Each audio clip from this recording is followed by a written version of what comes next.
Hello అండి, ఈరోజు breakfast కోసం మా ఇంట్లో సేమియా ఉప్మా చేశానన్నమాట.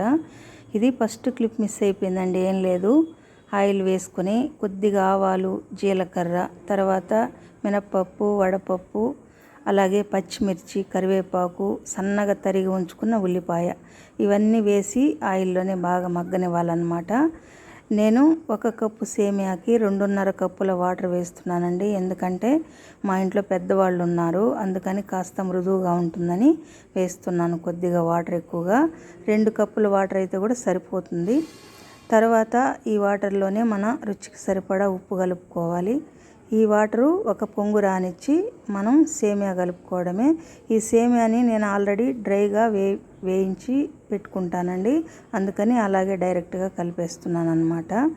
తర్వాత మీడియం ఫ్లేమ్ మీద ఈ విధంగా ఉడికించుకోవడమే, అంతేనండి. సేమియా ఉప్మా రెడీ అయిపోయింది. ఎంతోమంది ఎన్నో రకాలుగా చేస్తారండి. టమోటా వేస్తారు, కొంతమంది వెజిటబుల్స్ వేస్తారు. నేనైతే ఇలాగే చేస్తాను, బాగుంటుందండి. నా వీడియో కనుక నచ్చితే లైక్ చేయండి. ఓకే అండి.